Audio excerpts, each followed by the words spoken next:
నమస్తే, welcome to Suman TV. నేను మీ కృష్ణవేణి.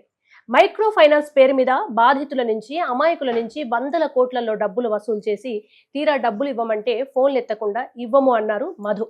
అయితే ఈ విషయం ఇంత పెద్దగా ఏది కాకపోయేది. మంగ్లీ వాళ్ళ తమ్ముడు శివ ఇన్వాల్వ్మెంట్ ఉందని, మంగ్లీ ఉందంటేనే మేమంతా డబ్బులు పెట్టామని బాధితులు చెప్పడంతో ఈ అంశం తెర మీదకి వచ్చింది. ముఖ్యంగా బాధితుల పక్షాన పోరాడుతున్న సుబ్బు గారు ఇప్పుడు ఎక్కడ చూసినా ఆయన పేరే వినిపిస్తోంది. ఈ కేసు ఎక్కడ దాకా వచ్చింది, సుబ్బు గారు బిగ్ బాస్ వెళ్తున్నారా లేదా, శ్రీముఖ్ గారు ఏమైనా ఫోన్ చేస్తారా, ఇవన్నీ కనుక్కుందాం, మాట్లాడదాం. నమస్తే సుబ్బు గారు. నమస్కారం. శ్రీముఖ్ ఫోన్ చేశారా మీకు? అయ్యో లేదండి బాబు. బిగ్ బాస్ కి వెళ్తున్నారా? పిలిస్తే ఖచ్చితంగా వెళ్తానండి. ఏంటి అసలు కేసు ఏమో ఇది, రివర్స్ మీరేమో బాధితుల తరపు ఉన్నారు, మంగ్లీ గారేమో మీ మీదే చాలా విమర్శలు చేస్తూ వస్తున్నారు. ఎందుకు మంగ్లీ వర్సెస్ సుబ్బు ఎందుకే కూర్చుంది? అసలు ఇది చాలా అంటే చాలా డైవర్షన్ అయింది. వాస్తవానికి బాధితులు వర్సెస్ నిందితులు అవ్వాల్సింది. కానీ ఎప్పుడైతే మంగ్లీ గారు ఆర్బిట్రేషన్కి ఒక డైరెక్టర్ గారితో, ఒక అడ్వకేట్ సార్తో పిలిపించారో నేను రాను. అప్పటికే చాలా మంది పెద్ద పెద్ద వాళ్ళతో ఫోన్ చేయించారు. ఆవిడ కూడా కంటిన్యూగా కాల్స్ చేశారు. నేను లిఫ్ట్ చేయకపోయేసరికి ఒక అడ్వకేట్ సార్ ద్వారా, మీకు తెలుసు ఆయన వేణు, ఒక పెద్ద డైరెక్టర్ గారు కూడా ఉన్నారు, ఆయన కూడా అందరికీ తెలుసు. సో వీళ్ళందరూ కూడా పిలిపించడంతో నేను వెళ్ళడం జరిగింది. వెళ్ళినప్పుడు ఆవిడ అగ్రెసివ్గా మాట్లాడడం, భౌతిక దాడి చేయడానికి ప్రయత్నించేటప్పటికి నేను పంజగుట్ట పోలీస్ స్టేషన్లో కేసు పెట్టి, ఎప్పుడైతే ఎఫ్ఐఆర్ అయిందో అది ఒక్కసారిగా బ్లాస్ట్ అయింది అన్నట్టు. అంతా మీడియాకి అంతా రావడం, అందరూ ఒక్కసారిగా ఏం జరిగింది అనడం. ఆ తర్వాత ఆవిడ తప్పించుకునే ప్రయత్నంలో ఒక ఫాల్స్ కంప్లైంట్ ఇవ్వడం, తర్వాత దాని నుంచి మాట్లాడేటప్పుడు ఆవిడ దగ్గర తప్పులు దొరలడం, తర్వాత అసలు ఆవిడ ఈ రమావత్ మధు అనేవాడు ఎవడో నాకు తెలియదు అంది. వాడితోనే నాకు కాల్ చేయించింది. అసలు వాడికి మాకు సంబంధం లేదండి, కానీ వాడితోనే ట్రావెల్ అయింది, వాడితోనే ఉండింది. వాళ్ళ తమ్ముడిని వాడితోనే పెట్టి బిజినెస్ దగ్గర ఉండి చూసుకోమని చెప్పి పంపించినట్టు బాధితులు చెప్పారు. తర్వాత వీళ్ళందరి దగ్గర ట్రాన్సాక్షన్స్, ఫొటోస్, బాధితులతో మంగ్లీ తమ్ముడు తిరగడం, వాళ్ళతో కలిసి మాట్లాడడం, భోంచేయటం, వాళ్ళతో డబ్బులు పెట్టుబడి పెట్టండి, వెనకాల మా అక్క ఉన్నారు, తర్వాత మా చెల్లిని కూడా ఆయనకి ఇచ్చి చేయబోతున్నాం అని ఇవన్నీ చెప్పడం. అసలు ఆ మాట అనకండి, నా రక్తం మరుగుతోంది, మా చెల్లిని అలా ఇస్తున్నాం అనకండి అని అంటున్నారు కదా ఫోన్ కాల్స్ లో మంగ్లీ గారు. అదంతా తప్పండి. అలా అంటే బాధితులందరూ అబద్ధం చెప్తారా? సరే, ఓకే. కర్నూలు సైడ్ వాళ్ళు, మహబూబ్ నగర్ సైడ్ వాళ్ళు అబద్ధం చెప్తారు. మరి వద్దిపట్ల, పలుగుతాండా సైడ్ ఉన్నటువంటి 7-8 తాండాల వాళ్ళు దాదాపుగా 500 కోట్ల వరకు ఇచ్చారని చెప్పి వాళ్ళు అంటున్నారు. వాళ్ళందరితో కూడా ఇదే చెప్పారు. వాళ్ళ ఊరికి కూడా మంగ్లీ గారు వెళ్ళారు, కన్స్ట్రక్షన్లో ఉన్న ఇల్లుని విజిట్ చేశారు, అక్కడ కలిశారు, దిగారు, వాళ్ళతో భోజనం చేశారు. కానీ మాతో అసలు ఆడెవడో నాకు తెలియదు, వాడికి మాకు సంబంధం లేదన్నారు. తర్వాత పంజగుట్ట పోలీస్ స్టేషన్లో తప్పించుకోవటానికి ఏదో ఫాల్స్ కంప్లైంట్ పెట్టినప్పుడు ఆవిడేమన్నారు, అవునండి మా బంజారా కమ్యూనిటీ ఆయన మాతో వచ్చిండు, అవును అందుకని ఆదరించామని అన్నారు. తర్వాత చూస్తే నేను చాలా వీడియోస్ ఈ మీడియాకి లీక్ చేశా.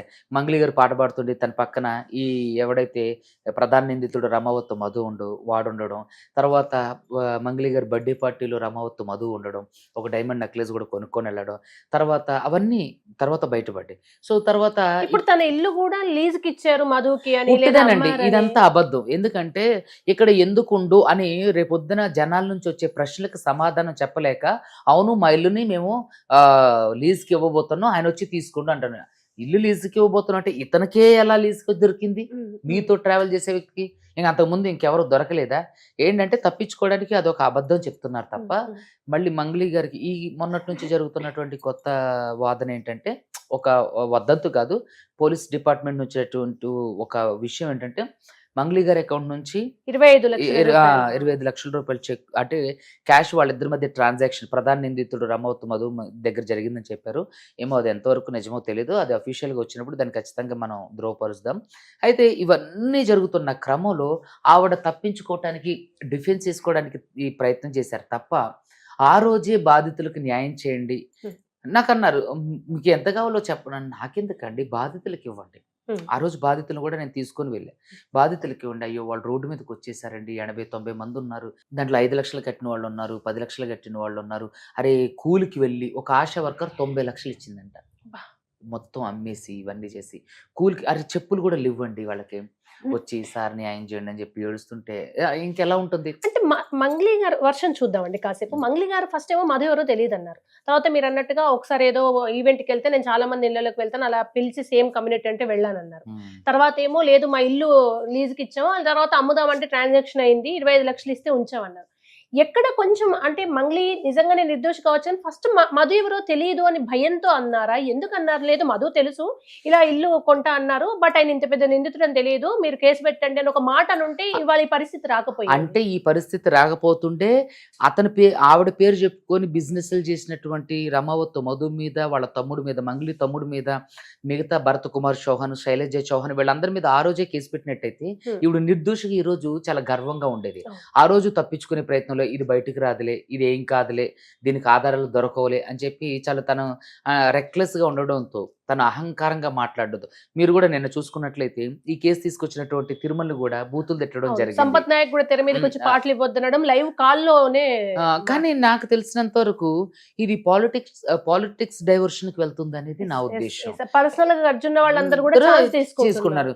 నేను చెప్తున్నా అందరికీ కూడా దయచేసి అందరూ గమనించండి ప్రజలారా, ఇది కేవలం బాధితులకు తరపున న్యాయం జరగాలి తప్ప ఇది పాలిటిక్స్ డైవర్షన్ కి వెళ్ళడానికి వీల్లేదు. ఆ సంపత్ నాయక్ గారు కానీ, ఆవిడ ఇంకెవరో ఒక రాథోడ్ అనే ఒక ఆవిడ ఉన్నారు, వాళ్ళు కానీ దీనికి నాకు ఎటువంటి సంబంధం లేదు. వాళ్ళు మరి ఎందుకు దీన్ని అటువైపు తీసుకెళ్తున్నారో నాకు తెలియదు. మాకు బాధితులకు న్యాయం జరిగితే చాలు. ఇంతవరకు సంపత్ నాయక్ గారు కానీ ఆ అమ్మాయి కానీ మాతో మాట్లాడడం జరగలేదు. కానీ నేను ఇంకొకటి ఏమంటానంటే, ఇప్పుడు వాస్తవానికి ఆ అమ్మాయి పాటలు పాడుతుంది, తన జీవనాధారం మీద దెబ్బ కొట్టొద్దు.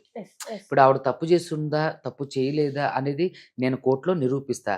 అంతేగాని ఆవిడ పాటలు పాడుతుంది, తర్వాత ఆవిడ పాటలు తేలేంత వరకు బ్యాన్ చేయమని అంటానికి అది అడగాల్సిందే నేను, వాళ్ళు కాదు. అది అడగాల్సిందే నేను, బాధితులు. వీళ్ళు మధ్యలో చాలా ప్రత్యేక ఇంట్రెస్ట్ చూపిస్తున్నారు. దయచేసి సంపత్ నాయక్ గారికి కూడా నా విజ్ఞప్తి ఏంటంటే, ఆయనతో నేను ఎప్పుడు మాట్లాడింది లేదు, కానీ దీన్ని కావాలని డైవర్షన్స్ చేసి పాలిటిక్స్ వైపు లాక్కెళ్ళొద్దు. ఇంకేంటంటే, ఇక్కడ మీకు కన్సెంట్ ఉంటే మాతో కలిసి బాధితుల తరపున రండి. ఇప్పటి వరకు వాళ్ళు బాధితుల తరపున మాట్లాడుతున్నారు తప్ప ఎప్పుడు నన్ను కన్సల్ట్ కాలేదు. ఇంకోటి ఏంటంటే, ఒకరి పొట్ట మీద మనం కొట్టడం అనేది ఇది నిజంగా అనాగరిక చర్య. మంగ్లీ గారికి ఈ విషయంలో ఏది సంపత్ నాయక్ గారు మాట్లాడుతున్నటువంటి ఈ విషయంలో నేను ఖచ్చితంగా ఐ స్టాండ్ విత్ మంగ్లీ. ఎందుకంటే నేను యూటర్న్ తీసుకున్నానేమో అని అనుకోవచ్చు, ఖచ్చితంగా మంగ్లీ గారి మీద నా యుద్ధం ఆగదు. బాధితులకు న్యాయం జరిగేంత వరకు. ఇప్పుడు మీ మాటలు వింటే క్లియర్ గా ఒకటి అర్థం అవుతుంది, మీరు కంప్లీట్ ప్రొఫెషనల్ గా యాజ్ ఎ లాయర్ గా మీరు బాధితుల పక్షాన వాళ్ళ న్యాయం కోసం పోరాడుతున్నారు తప్ప మంగ్లీ గారి మీద ఎటువంటి గ్రడ్జ్, తన కెరీర్ ఇవేవి మీకు అవసరం లేదు, దెబ్బ పడొద్దని చూస్తున్నారు. ఎందుకండి, ఎందుకు ఆవిడ కెరీర్ ఎందుకు నాశనం అవ్వాలి? చాలా మంది తప్పులు చేశారు, చాలా మంది కోట్లలో మోసం చేశారు. అలాగే ఇది కూడా ఒకటి. ఆవిడని ఒక నిందితురాలుగా చూసి ఆవిడ దగ్గర నుంచి బాధితులకి వాళ్ళ దగ్గర నుంచి డబ్బులు ఇప్పించే కోణంలోనే చూడాలి తప్ప దీన్ని రాజకీయ కోణంలోకి తీసుకెళ్తున్నారు. ప్రజలందరూ గమనించండి. ఖచ్చితంగా మంగ్లీ గారు తప్పు చేస్తుంటే నేను కోర్టు ద్వారా ఆవిడకి శిక్ష పడేటట్లు చేస్తా, వాళ్ళ దగ్గర నుంచి డబ్బులు వసూలు చేస్తా. అంతేగాని ఆవిడ ప్రొఫెషనల్ అంటే పాటల బాటం మీద కానివ్వండి, లేదంటే ఆవిడ జీవితం మీద దెబ్బ కొట్టాలనేది మా ఉద్దేశం కాదు. బాధితుల తరపున అంటే on behalf of my clients మా వే అది కాదు, మా ఉద్దేశం అది కాదు. ఇప్పుడు ఎలాంటి వాళ్ళైనా సరే, ఇప్పుడు ఒక గిరిజన ఆడబిడ్డ, మా ఇంటి ఆడబిడ్డని నాకు ఒక మంచి ఆలోచన ఉంది. సో ఆవిడకి మాకు ప్రొఫెషనల్ గా ఫైట్ అవుతుంది తప్ప ఏది రాజకీయ పరంగా కాదు. అదే విధంగా ఆవిడ ప్రొఫెషనల్ కి సంబంధించింది కాదు. ఆవిడని ఖచ్చితంగా ముక్కు బిండి డబ్బులు వసూలు చేస్తాం, మంగ్లీ గారిని వదిలిపెట్టేదే లేదు. ఖచ్చితంగా మంగ్లీ గారి మీద యుద్ధం ప్రకటించాం, లీగల్ గా మేము చేయాల్సిన అన్ని చేస్తున్నాం, ప్రాపర్టీ అటాచ్మెంట్ కూడా చేస్తాం. మంగ్లీ గారిని కూడా ఇందులో ప్రధాన నిందితురాలుగా ఆల్రెడీ సిసిఎస్ లో కూడా మొన్న కంప్లైంట్ ఇవ్వడం జరిగింది మంగ్లీ గారు వాళ్ళ తమ్ముడు మీద. ఇది మాత్రం ఆపు. ఖచ్చితంగా వాళ్ళని ఖచ్చితంగా రోడ్డు మీదకి లాక్కొచ్చి వాళ్ళ ఆస్తులు అమ్మిచ్చైనా సరే బాధితులకు న్యాయం చేస్తాం. అంతేకాని దీన్ని పాలిటిక్స్ వైపు తీసుకెళ్లడం, ఈ సంపత్ నాయక్ గారు కానీ మిగతా వాళ్ళు కానీ ఈ పాలిటిక్స్ వైపు తీసుకెళ్లడం దయచేసి వద్దండి. మాకు అసలు మీరు ఏదన్నా బాధితులకు సహాయం చేయాలనుకుంటే దయచేసి మాతో పాటు ఫైట్ చేయండి. దీన్ని వేరే కోణంలో తీసుకెళ్ళి మీరు అంటే రాజకీయ లబ్ధి పొందడానికో లేదా ఇంకోటి ఏదైనా అయి ఉండొచ్చు. వాస్తవానికి మీరు మానవతా దృక్పథంతో మాట్లాడితే మీకు నిజంగా శతకోటి నమస్కారాలు, నేను చాలా అప్రిషియేట్ చేస్తాను. కానీ దీన్ని ఇది ఒక డైవర్షన్ తీసుకుంటుందేమో అని భయం వేస్తుంది. ఎందుకంటే ఇప్పుడు మాకు జరగాల్సింది నా దగ్గర ఉన్న నా బాధితులకే కాకోకుండా మిగతా దేవరకొండ, పలుగుతాండ, అదేవిధంగా పిఏపల్లి, పెద్దాడిచర్లపల్లి, తర్వాత ఈ కర్నూలు, డోన్, ఆదోని, మహబూబ్ నగర్ వీళ్ళకే వీళ్ళకి న్యాయం జరిగితే చాలు, అంతే తప్ప దీన్ని రాజకీయ కోణంలోనో ఇంకో కోణంలో తీసుకెళ్ళాలనేది మా ఉద్దేశం కాదు. ఆవిడ్ని సినిమాలలో పాడించొద్దు అనేది మా ఉద్దేశం కాదు. ఆవిడ వ్యక్తిగత జీవితాన్ని దెబ్బకొట్టడం మా ఉద్దేశం కాదు. మాకు కేవలం మా దగ్గర ఉన్నటువంటి బాధితులకు న్యాయం జరిగితే చాలు. దయచేసి ప్రజలందరూ గమనించండి. మంగ్లీకి సంబంధించినటువంటి కేసుని మేము ఎట్టి పరిస్థితుల్లో ప్రాణం పోయేంత వరకు వాదిస్తాం, బాధితులకు న్యాయం చేస్తాం. అంతేగాని ఇప్పుడు డైవర్షన్ పాలిటిక్స్ వైపు వెళ్తుంది. దీన్ని కూడా గమనించండి. ప్రజలందరూ కూడా ఎవరైతే బాధితులు ఉన్నారో, ఎవరైతే నిందితులు ఉన్నారో, నిందితులను కఠినంగా శిక్షించే క్రమంలో, బాధితులకి ఖచ్చితంగా న్యాయం జరిగే క్రమంలో అడ్వకేట్ సుబ్బు పోరాడతారు. ఇప్పటికీ కూడా ఎట్టి పరిస్థితుల్లో మంగ్లీని వదిలిపెట్టేదే లేదు. కాదు సుబ్బు గారు, ఇప్పుడు మీరు మంగ్లీ గురించి కాసేపు మంగ్లీ వర్షన్ మాట్లాడదాము. ఇప్పుడు అమ్మాయి పేరు వాడుకొని వీళ్ళందరూ వసూలు చేశారనేది వాళ్ళు కూడా మంగ్లీ లేదు. ఆ అమ్మాయి పేరు వాడుకొని వీళ్ళు వసూలు చేయటం కాదు, వీళ్ళు వసూలు చేసేది మంగ్లీ గారికి తెలుసు. షూరా? అంటే మనకి ఇప్పుడు నేను సాక్ష్యాలు అవన్నీ అవునే డామ్ షూర్.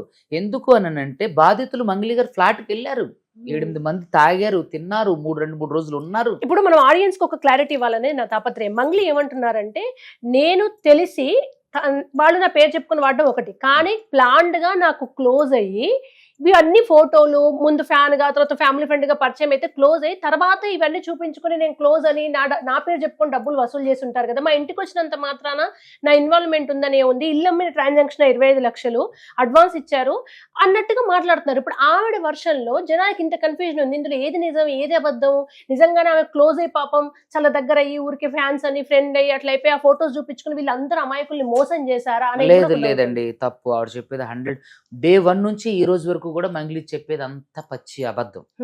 ఎందుకు అనంటే, ఎవరో ఫ్యాన్స్ వచ్చి ఫోటోలు దిగి వెళ్ళిపోతే మీ తమ్ముడు వాళ్ళతో ఎందుకుండు, వాళ్ళ ఫంక్షన్స్ లో ఎందుకు తిరిగి? కోర్టులో ఎలా ఉంటుంది? ఇప్పుడు మన ఎమోషనల్ గా ఇది వేరు. ఖచ్చితంగా కోర్టులో అంటే వాళ్ళ ఇంటెన్షన్ ఏంటి, మోసం చేసే ఉద్దేశంతోనే వీళ్ళు చేశారు అన్నదే చూస్తుంది.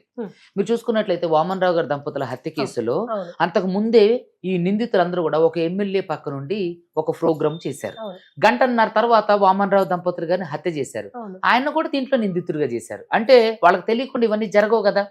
ఇప్పుడు మంగ్లీ వాళ్ళ తమ్ముడు, సొంత మంగ్లీ వాళ్ళ తమ్ముడు వాళ్ళతో ఎందుకు తిరిగిండు, బాధితులతో ఎందుకు ట్రావెల్ చేసిండు, బాధితులతో మీరు ఎందుకు పెట్టుబడులు పెట్టండి, దీని వెనక మా అక్కుందని ఎందుకు చెప్పిండు, మా చెల్లిని ఎందుకు రామావత్ మధుకి ఇచ్చి పెళ్లి చేస్తున్నాను అన్నారు. మంగ్లీ వాళ్ళ చిన్న చెల్లి బాధితులతో కూడా మాట్లాడింది, రామావత్ మధు కాబోయే వైఫ్ నని, రామావత్ మధు కూడా ఇప్పుడు మాకు కాబోయే వైఫ్ అని. ఈ బాధితుల సాక్ష్యం సరిపోతుంది. వాంగ్మూలం ఏమండి, కోర్టుకు కావాల్సింది ఖచ్చితంగా స్వర్ణ స్టేట్మెంట్, వాంగ్మూలం, ప్రత్యక్ష సాక్షులు వాంగ్మూలం. దానికంటే గొప్ప ఎవిడెన్స్ ఏమి అవసరం లేదు. కానీ టెక్నికల్ ఎవిడెన్స్ కూడా, దాన్ని బలపరిచే ఎవిడెన్స్ కూడా అన్ని మన దగ్గర ఉన్నాయి. సో ఈ విషయంలో మాత్రం మంగ్లీ గారు 100-200% అబద్ధం. ఏమండి అబద్ధం చెప్తున్నారు? ఎక్కడో ఇరాన్ లో యుద్ధం జరిగేది మన ఇండియాలో తెలిసేది, మంగ్లీ గారి ఇంట్లో వాళ్ళ తమ్ముడు ఏం చేస్తున్నాడో మంగ్లీ గారికి తెలీదా? ఖచ్చితంగా ఎక్కడో అక్కడ ఇన్ని సంవత్సరాల నుంచి ఫ్రాడ్ జరుగుతుంది, ఇంతమంది దగ్గర నుంచి డబ్బులు వసూలు చేస్తున్నారు. మంగ్లీ గారితో పాటే తిరుగుతుండో, మంగ్లీ తమ్ముడిని వేసుకుని తిరుగుతుండో, మంగ్లీ వాళ్ళ చెల్లిని పెళ్లి చేసుకోబోతున్నాను తిరుగుతుండో, వాళ్ళకి ఎక్కడ కూడా చిన్న ఇంటి కూడా రాదా? ఫస్ట్ అసలు మంగ్లీ గారిని కలిసి ఆవిడ నన్ను ఆర్బిట్రేషన్ కి వీళ్ళందరితో పిలిపించినప్పుడు ఫస్ట్ అసలు నాకు తెలియదు అంత ఎవడు.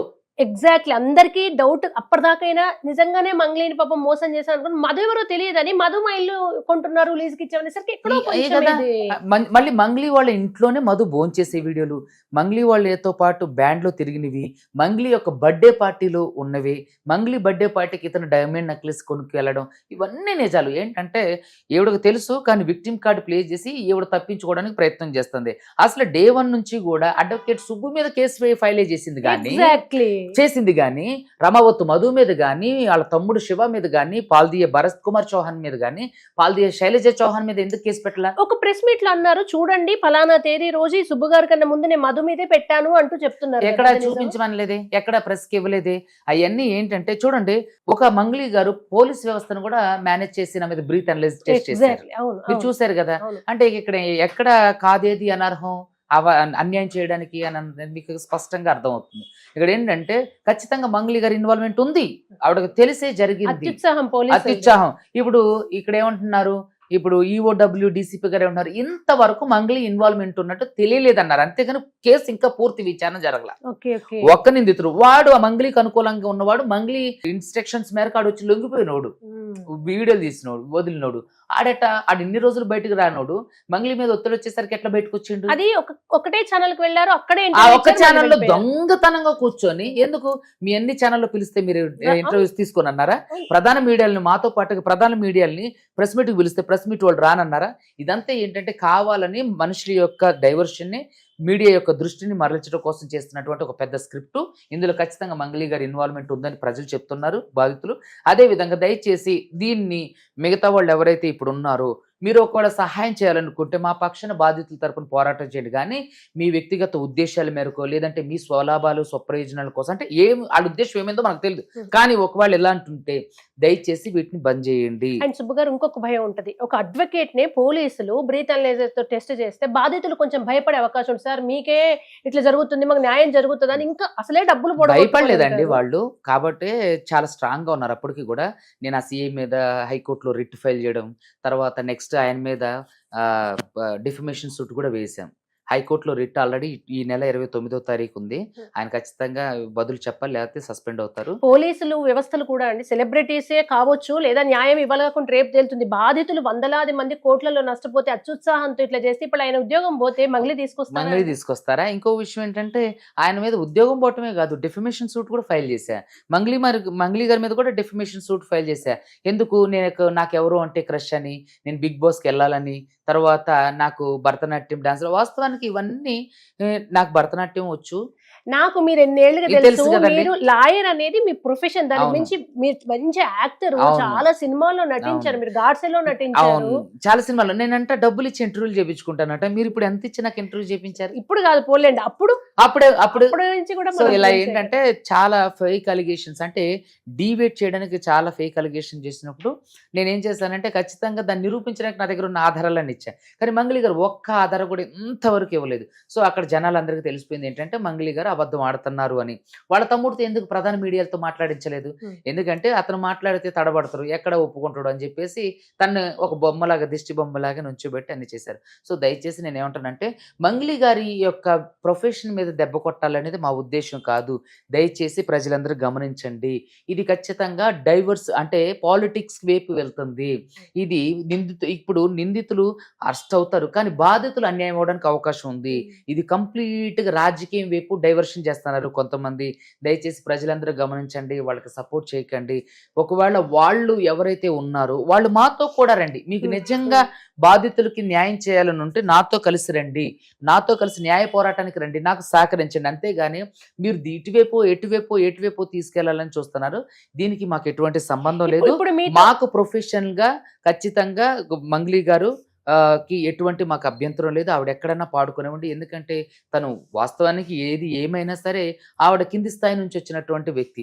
ఆవిడనే మేము సినిమాలో నుంచి పాడొద్దని గానీ ఆవిడ జీవితాన్ని క్లోజ్ చేయమని విద్వేషాలకు ఛాన్సే లేదు. ప్రొఫెషనల్ అండ్ ఇప్పుడు మీ దగ్గర ఉన్న బాధితులు కాక ఇది వేల కోట్ల స్కామ్ అని, ఇందులో చాలా పెద్ద తలలు కూడా పెట్టారు, బయటకు వస్తే పరువు పోతుందని ఆగుతున్నారని అంటున్నారు. అవునండి, అవును. ఎందుకంటే మంగ్లీ గారు నాకు ఒక సెంట్రల్ మినిస్టర్ గారి పేరు చెప్పి బెదిరించారు. తర్వాత ఒక ఎమ్మెల్యే గారి తండ్రితో ఫోన్ చేయించారు.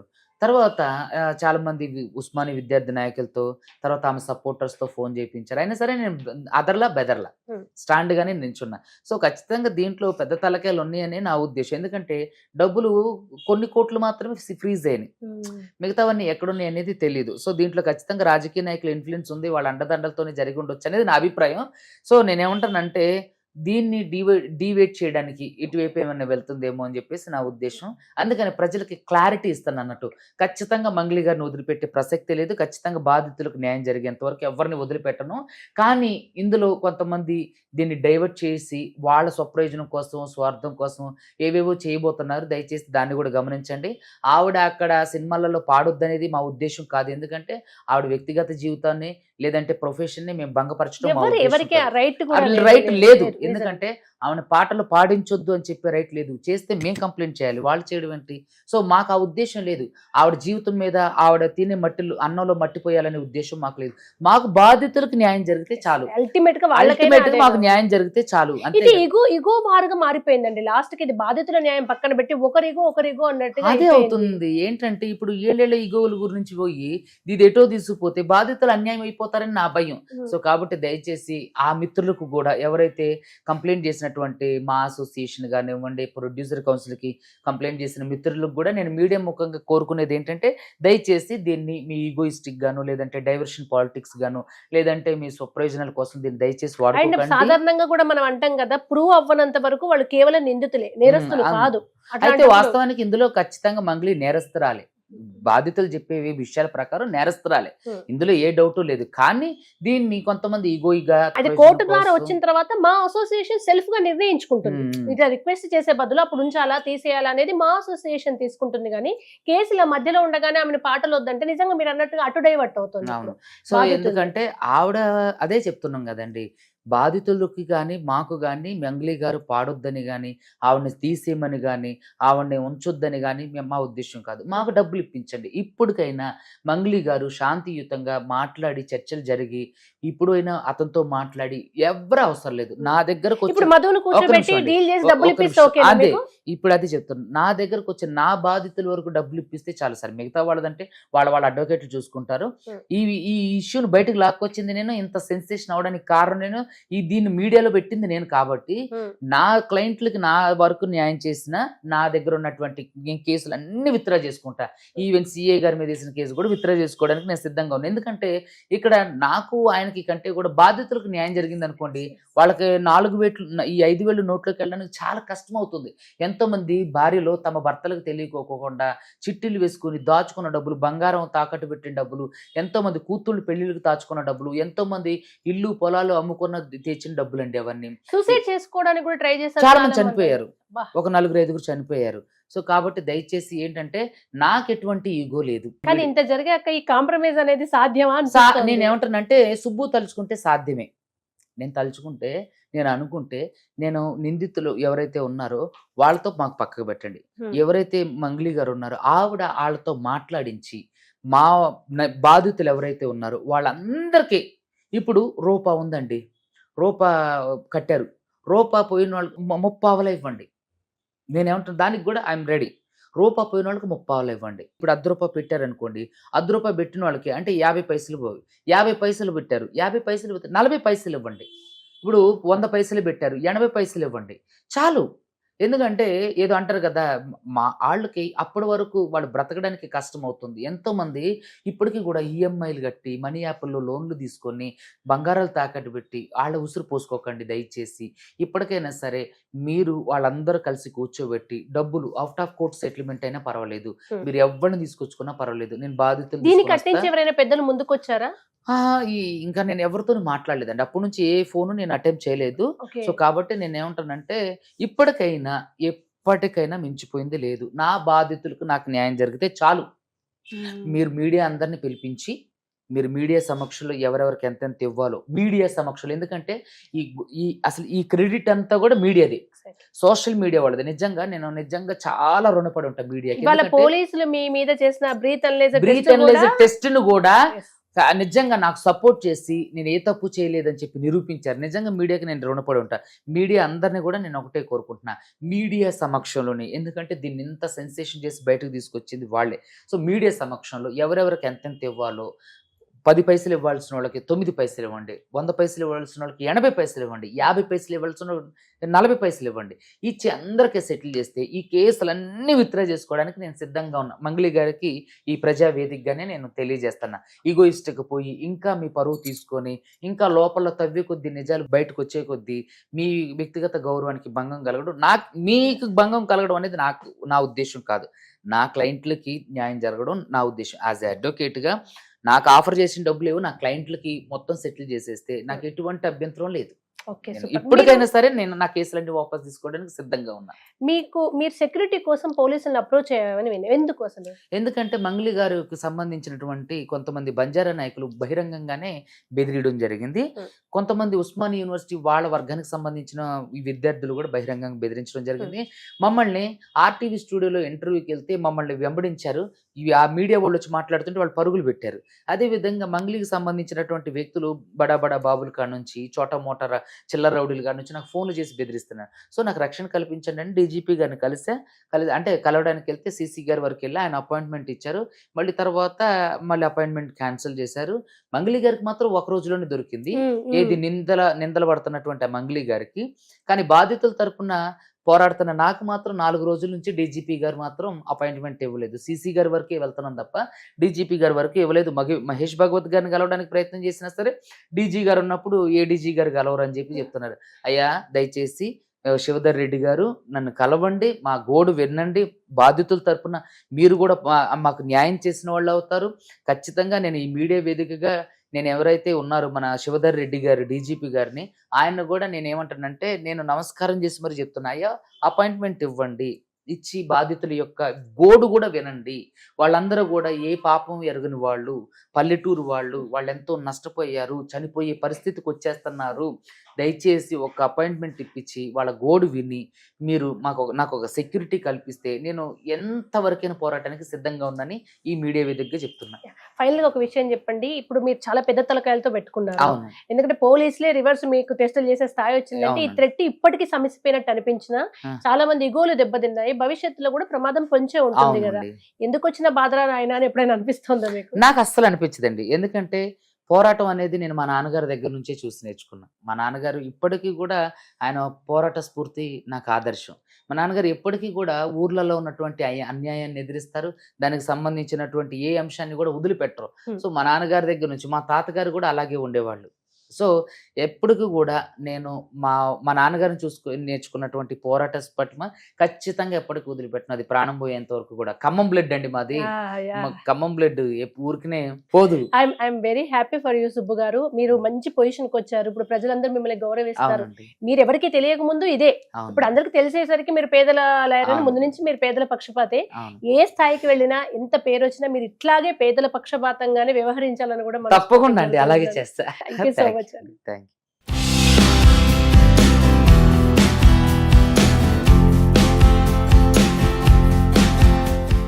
హ్యాపీ బర్త్డే సుబ్బు గారు. సో మీరు ఇంకా గొప్ప స్థాయికి ఎదగాలి. ఈయన మంచి లాయరే కదంటే, అద్భుతమైన యాక్టర్ కూడా, మంచి నటులు, డాన్సరు, చాలా మంచి ఆర్టిస్ట్. తనలో ఉన్నట్టు ఆల్రెడీ చాలా సినిమాల్లో కూడా ఉన్నారు. ఇప్పుడు మీరు బ్యాక్ కి వెళ్ళి సెర్చ్ చేస్తే దొరుకుతారు. సుబ్బు గారు మీ కెరీర్ లో అలాగే మీకు ఇష్టమైన ప్రవృత్తి యాక్షన్ లో వాటిలో కూడా ముందుకు రావాలని మా సుమన్ ఛానల్ నుంచి కోరుకుంటున్నాము. సుమన్ టీవీ నుంచి సుబ్బు గారి బర్త్డే సెలబ్రేషన్స్ కట్ చేసేయండి.